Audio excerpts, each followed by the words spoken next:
Ya, sekarang saya bersama dengan Bapak Erlang Hadi Wiguna selaku CEO dari Evista. Selamat pagi, Pak. Pagi Mas, pagi.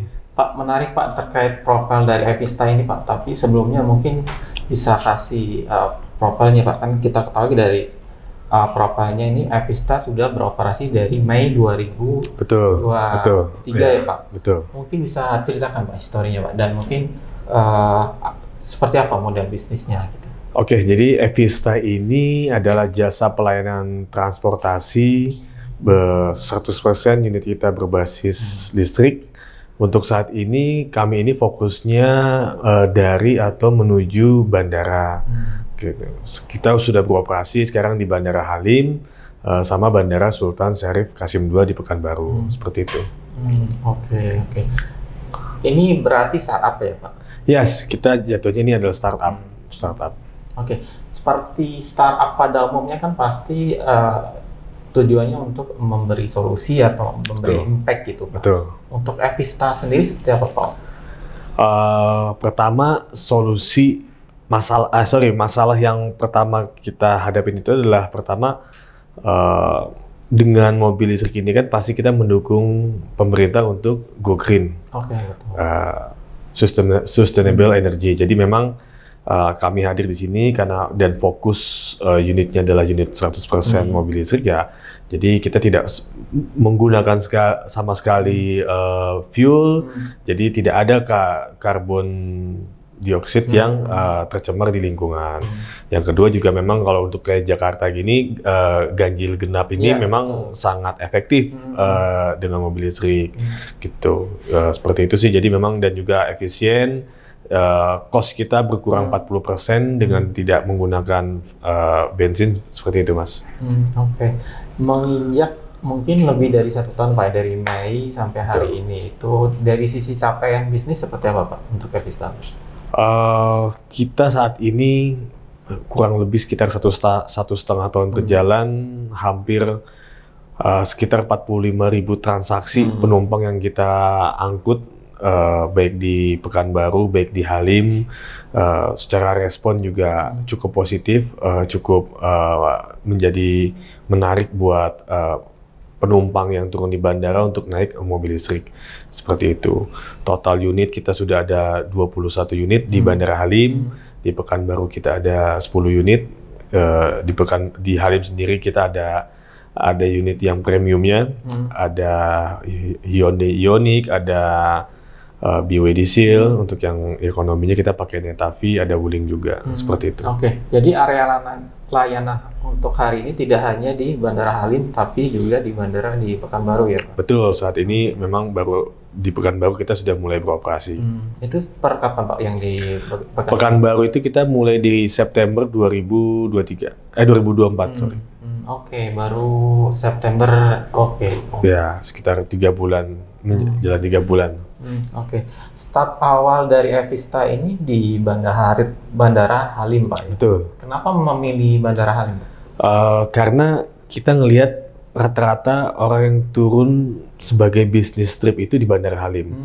Sebelumnya memang kita ada survei, jadi banyak orang yang bisnis trip yang memang dia pengen lebih dekat ke kota Jakarta ya di Bandara Halim. Makanya target sasaran pertama kita coba mulai buka di Bandara Halim. Oke, karena dari sisi lokasi lebih strategis ke area bisnis ya. Lebih dekat. Oke.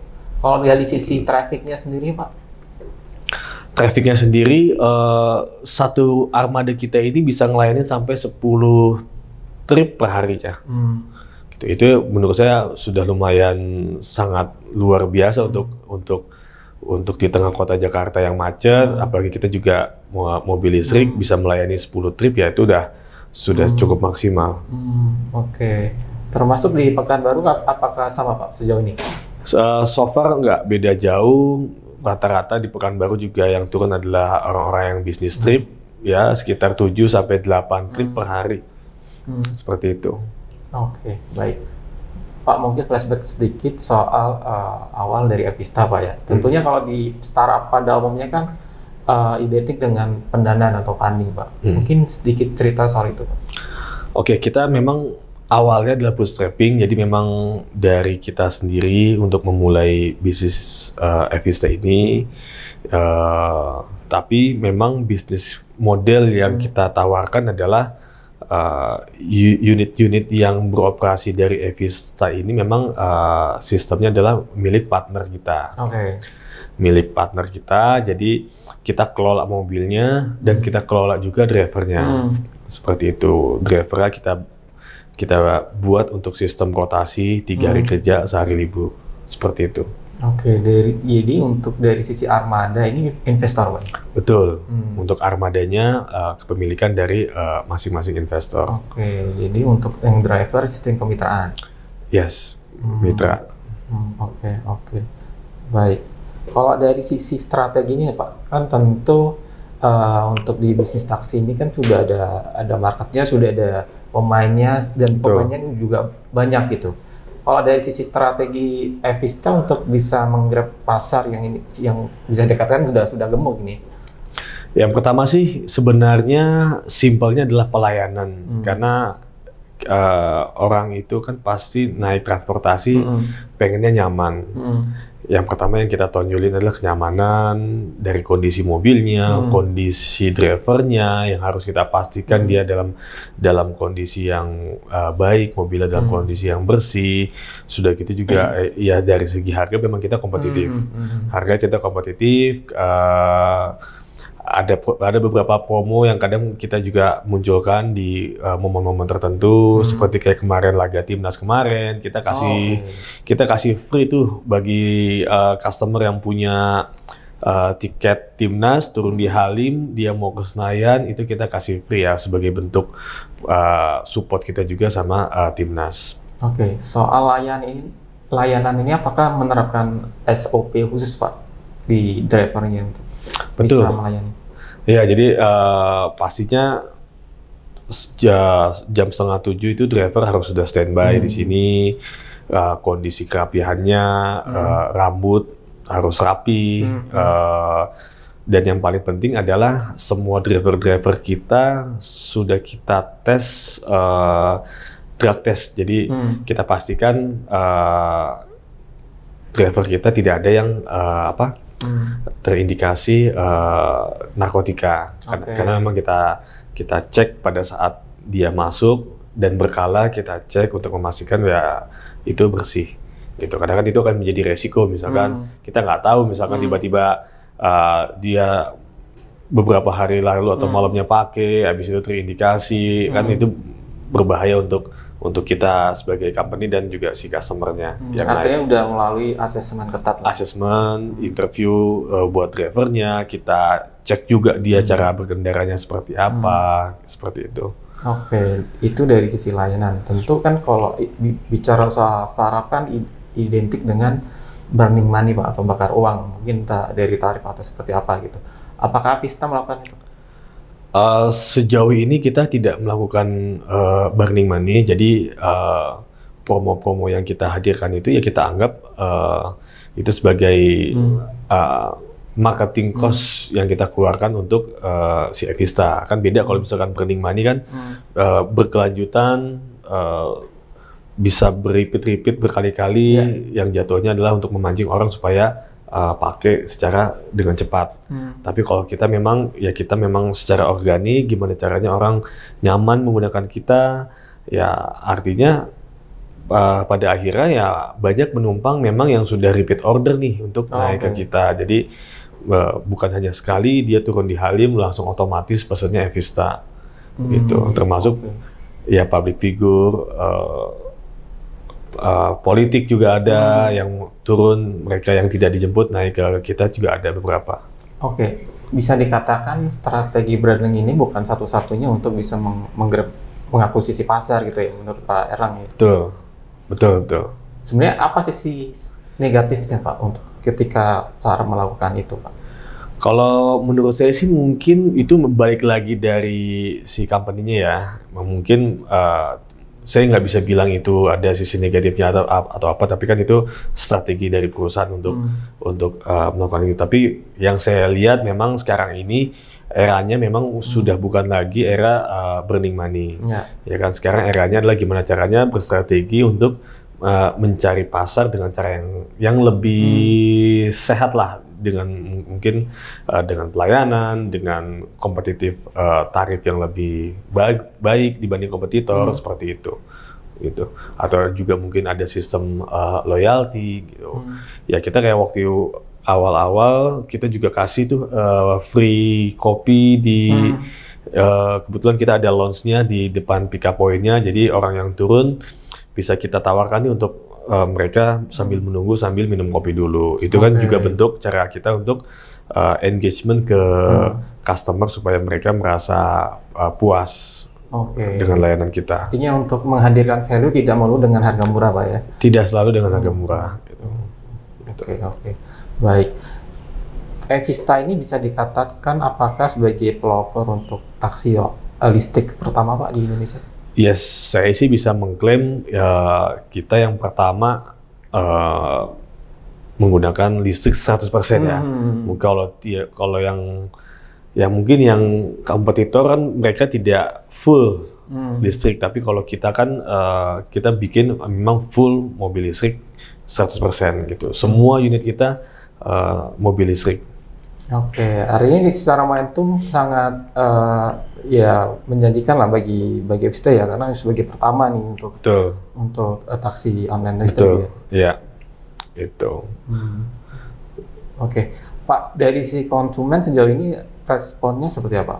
Responnya sangat-sangat bagus. Jadi banyak kejadian-kejadian customer yang pengen ya, yang saya ngelihat itu adalah experience yang lebih dari sisi customer ya. Jadi sebelum naik kayak minta ke petugas kita, boleh nggak difotoin dulu di depan mobilnya, seperti itu.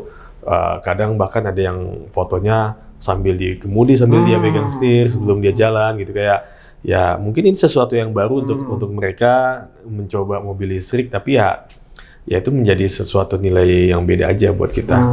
Oke, ada sisi value dari sisi experience-nya gitu di customer ya. Seperti itu. Oke. Mungkin agak lebih teknis, Pak, dari sisi cara ordernya gimana sih, Pak, Untuk ordernya ini kita sudah ada di Play Store, sudah ada di iOS, jadi bisa langsung pesen di aplikasi tersebut. Pilihannya ada jemput nanti, ada jemput sekarang. Jadi kalau misalkan kita baru mau berangkat 3 hari lagi nih, misalkan turun di Halim, kita mau pesen dulu itu buat transaksinya itu bisa. Atau memang bisa langsung pada saat turun langsung temuin petugas ground staff kita, itu sudah ada di Halim, sudah ada di pick up point di area kedatangan. Atau juga melalui call center kita juga ada untuk pesan bisa dicek di Instagram kita. Oke, artinya juga bisa offline bisa online. Bisa offline bisa online. Oke. Kalau di aplikasinya fitur-fitur apa, Pak, yang mungkin bisa menjadi apa unggulan, Pak? Yang jadi unggulan itu kita ada fitur jemput nanti. Jadi jemput nanti itu yang tadi yang saya jelaskan. Jadi kita bisa pesan untuk beberapa hari ke depan. Terus ada juga fitur rental. Terus semua pembayarannya kita adalah melalui cashless. Jadi kita tidak menerima uang tunai. Hampir semua bank kita sudah ada pilihannya, dengan menggunakan QRIS juga bisa. Jadi penumpang tidak usah repot-repot. Dan misalkan nanti ada pembayaran ekstra seperti kayak tol atau parkir, itu bisa dimasukkan juga di dalam aplikasi. Pada saat nanti sedang berjalan, ada pilihan lagi untuk menambah biaya. Misalkan ada parkir atau ada biaya tol yang harus dibayar sama penumpang, itu juga bisa langsung non tunai. Oke, baik. Walaupun tadi disampaikan dari Pak Erlang, secara strategi tidak melakukan burning money, Pak, tapi dari sisi tarif sendiri pasti kompetitif lah ya dengan kompetitor. Kompetitif karena memang ya setelah kita hitung memang dengan mobil listrik ini sangat efisiensi, Mas. Maksudnya perbandingannya sangat cukup jauh. Jadi walaupun kita punya harga yang sama atau harga yang bisa kita lebih murah dibanding kompetitor, tapi bagi kita itu ya sudah bisa menjalankan operasional untuk di Halim gitu dan di Pekanbaru. Jadi ya tidak tidak harus selalu dengan burning money gitu kan. Dan saya sudah menjalankan ya akhirnya kita bisa berjalan kok. Seperti itu. Oke. Pak, secara operasional ini kan yang standby di sini ada sekitar 20 unit ya? Ya. Mungkin secara operasionalnya bagaimana Pak mengantisipasi misalnya ketika satu armada mungkin dari sisi baterainya setelah menarik penumpang itu sudah low gitu. Gimana untuk memastikan ketersediaan armada Pak? Jadi yang saya buat aturan adalah pada saat si driver itu sedang istirahat, kita pastikan mereka istirahat di tempat charging station kita. Misalkan dia lagi sholat ataupun dia makan, jadi kita tidak mengizinkan dia makan di luar. Karena kalau misalkan dia makan di luar, dia parkir mobilnya, dia makan 1 jam, tapi mobilnya tidak bisa dicas. Jadi mereka pulang ke pool, mungkin mereka bawa makanannya, habis itu dia charging sambil dia cas, habis itu dia makan, dia sholat, jadi lebih efisien. Jadi waktu istirahat dia pakai juga untuk ngecas, seperti itu. Butuh waktu berapa Pak untuk cas? Sebenarnya fleksibel ya kalau ngecas, jadi kita nggak mesti harus pada saat siang hari kita harus penuhin sampai 100% itu nggak perlu gitu. Jadi sampai 60-70 itu udah cukup gitu. Karena kan memang pada saat pagi hari startnya si mobil ini adalah dari 100%. Malam itu fasenya mobil dicuci, di charging sampai 100%, pagi mereka udah siap untuk jalan. Kalaupun nanti di siang atau sore hari mereka butuh cas, ya nggak perlu sampai full lagi. Gitu. Yang penting dia bisa sampai pendaratan terakhir sekitar jam 9:30 itu udah aman. Gitu. Khusus di Halim ini jam-jam peak hour-nya di jam apa Pak? Jam peak hour-nya itu di jam 4 sampai jam 7. 4 sore? Jam 4 sore. Oke. Itu lagi banyak-banyak penumpang ya Pak? Iya, lagi banyak-banyak penumpang. Jam 4 sampai ini. Untuk harinya. Udah pasti mobil kepake semua ya? Yes, udah pasti ya. Terkadang ya kita juga penumpang harus menunggu unit kita datang dulu karena kehabisan stok, baru mereka naik gitu. Oke. Ke depan dengan nanti pasti permintaan akan semakin banyak, apakah ada penambahan armada? Ya, pasti penambahan armada ini kan kita mengikuti aturan dari bandara, sama juga kita lihat juga kebutuhan dari flight yang turun di bandara ini harus kita sesuaikan kan, gitu. Jadi dengan kondisi segini memang sebenarnya sudah ideal dengan kuota yang kita jalankan sekarang tapi memang ada momen-momen tertentu ya seperti hari Jumat kita kehabisan unit karena memang ditambah kondisi macet kan. Pada saat hari Jumat itu kan macetnya kota Jakarta ini kan sangat-sangat lumayan tinggi lah gitu. Jadi banyak mobil kita terhambat di luar seperti itu. Tapi ya so far di saat nanti misalkan ada penambahan flight, ya pasti secara kuota juga kita akan mengikuti. Ekspektasinya akan menambah berapa Pak? Ya mungkin akan bertahap dari 10 unit dulu, nanti melihat lagi kondisi demand-nya seperti apa. Oke. Tadi soal testimoni kan sudah dari customer kan udah jelaskan Pak. Tapi secara habit Pak, perilaku customer yang Evista tangkap ini seperti apa yang mereka mau Pak? Yang mereka mau, yang saya lihat adalah yang pasti kan mereka pengen harganya itu yang kompetitif.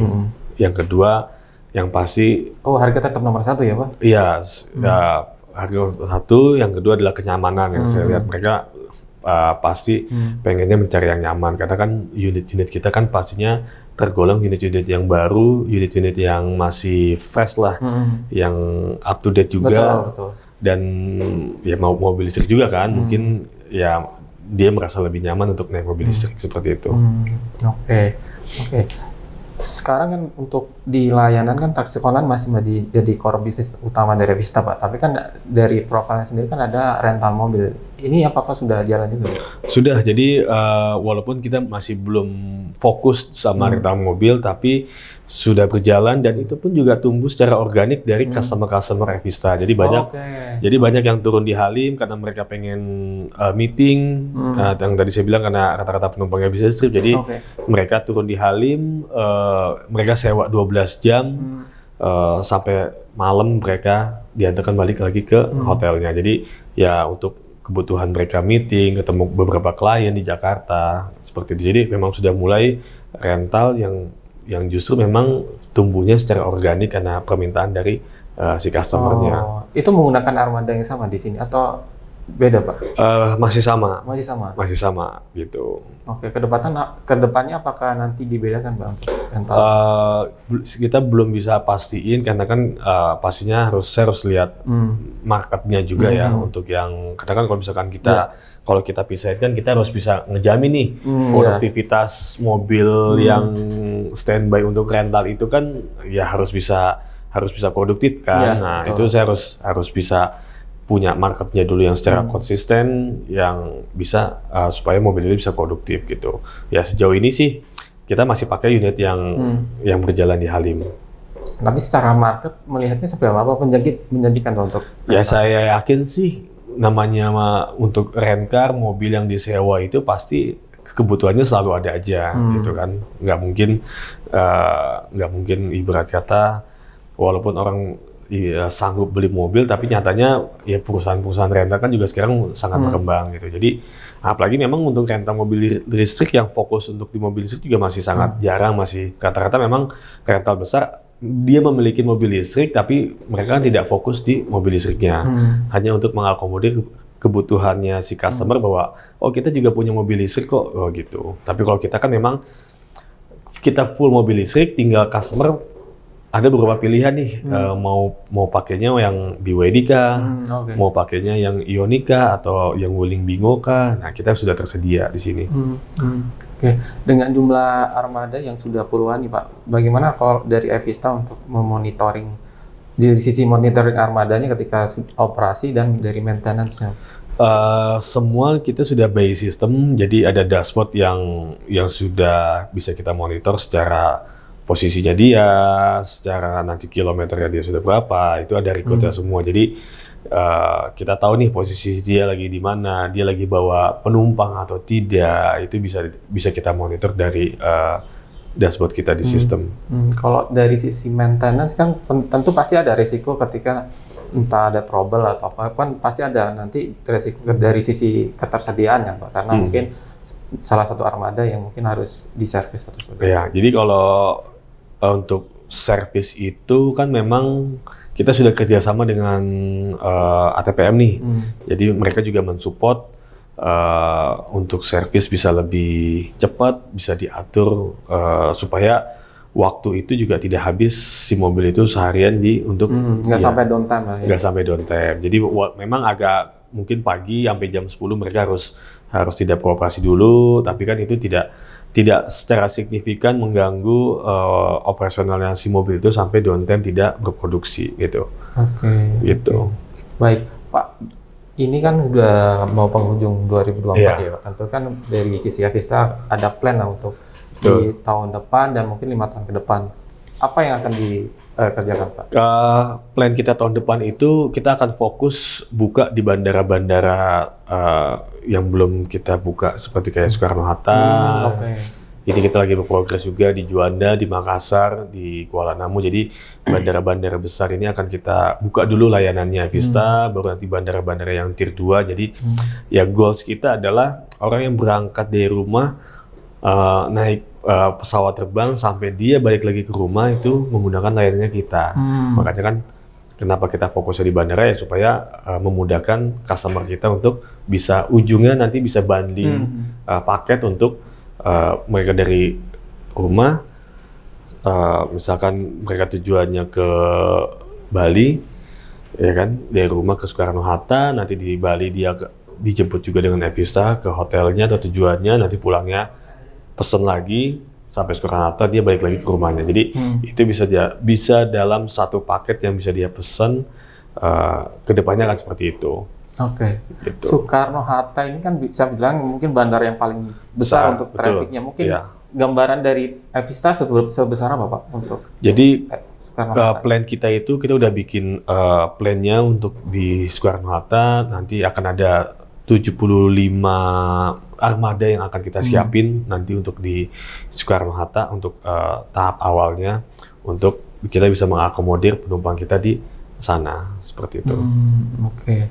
Apakah ada plan juga mungkin pick up point-nya tidak hanya di bandara, Pak? Mungkin nanti bisa di stasiun atau mungkin mall mungkin, Pak? Ya, itu sangat memungkinkan untuk pelebaran area kita, kayak yang Mas bilang tadi di mall itu bisa juga untuk mall-mall besar, terus kayak di stasiun kayak mungkin di KCIC, di stasiun Gambir, itu sangat memungkinkan juga untuk kedepannya seperti itu. Tapi memang saat ini karena kita juga masih baru, kita juga masih tahap pengembangan, jadi memang kita sekarang fokusnya di bandara dulu untuk saat ini. Kedepannya juga bukan hanya mobil aja yang akan kita jalankan, jadi akan ada travelnya juga, seperti nanti kayak ke Jakarta Bandung atau tujuan-tujuan lain. Tapi memang armadanya akan full mobil listrik, seperti itu.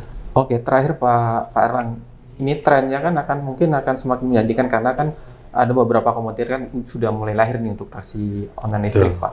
Melihat ke depan seperti apa, Pak, ekosistem nanti taksi online listrik ini? Ya, taksi online ini khususnya listrik ini menurut saya masih sangat menjanjikan walaupun ada yang baru nih bermunculan, tapi ya secara market itu masih sangat luas. Tinggal yang kita jaga adalah pertama adalah masa pelayanan, masalah servis untuk ke customer-nya, itu yang paling utama menurut saya. Jadi karena kalaupun kita nggak menjaga itu kan penumpang pasti akan balik lagi ke yang lainnya. Jadi bagi saya sih poin itu yang jadi sangat utama. Kalau dibilang market, kebutuhan akan transportasi itu menurut saya akan semakin terus berkembang sih. Gitu. Apalagi khususnya di bandara. Ya harapannya moga-moga jangan sampai ada pandemi kedua nanti sebelum pada saat 2020 kan, itu kan terjadi lumpuh semua nih ekonomi kan, termasuk di bandara. Tapi ya sekarang sudah mulai bangkit, sudah mulai normal, jadi trennya pasti akan terus naik sih. Apalagi Avista sebagai pionir dan brand lokal asli Indonesia. Betul. Kita sebagai ya asli made in Indonesia. Gitu. Baik, sukses untuk Avista, Pak. Terima kasih untuk terima kasih banyak. Terima kasih.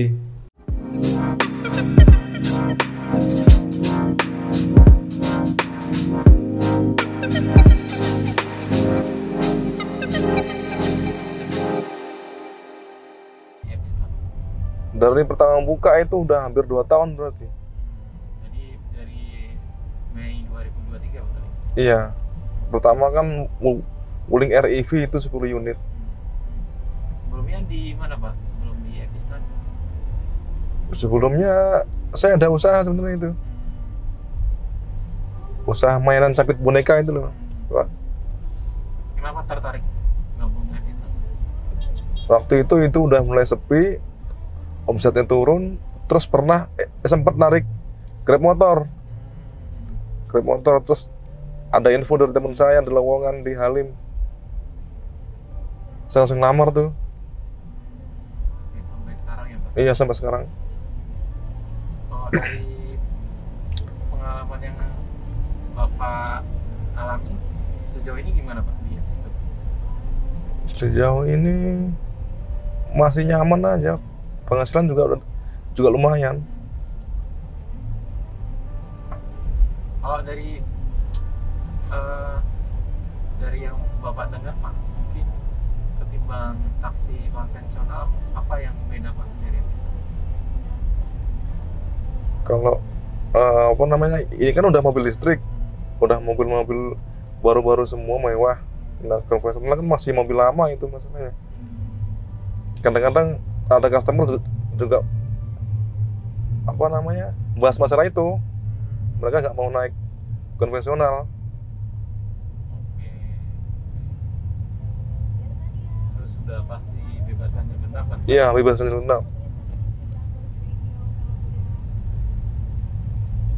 Ada yang lain, Pak, mungkin dari customer, mungkin testimoninya yang bikin mereka memilih Avista gitu? Ya, lebih nyaman, lebih cepat juga, soalnya kan kita ngejar target juga masalahnya. Lebih cepat sampai tujuan, untuk cepat pokoknya. Sehari berapa trip sih rata-rata, Pak, untuk satu mobil? Kalau pas lagi rame bisa dapat 6-7. Tergantung jarak juga ya Pak? Iya, tergantung jaraknya, tergantung dapatnya rutenya enak apa enggak tuh. Kalau daerah Sawangan itu udah pasti pulang pergi sampai 4-5 jam itu. Ada yang sampai rental mobil nggak Pak? Selain dari Charter. Iya charter, misal Iya. dia nggak hanya cuma nganter dari bandara nih, Iya bisa, itu berarti bisa ya? bisa jemput dari rumah ke Halim, bisa ke tempat tujuan lain, bisa asalkan tempat titik jemputnya nggak terlalu jauh gitu Pak, dari Halim. Atau charter seharian minimal 6 jam Pak. Oke, terakhir Pak, harapan dari Bapak untuk Evista seperti apa Pak ke depan? Harapannya ya bisa makin banyak di setiap bandara ada begitu, jadi enak. Kita ngantor ke Suta, ngetem di sana apa bisa lagi gitu. Oke. Jadi Kalau kita kan area layanan semakin diperluas gitu ya Pak? iya, Dan memudahkan driver juga ya. Berarti Bapak jatuhnya apa? Mitra atau? mitra jatuhnya. Oke, cukup. Terima kasih. Ya, terima kasih Pak.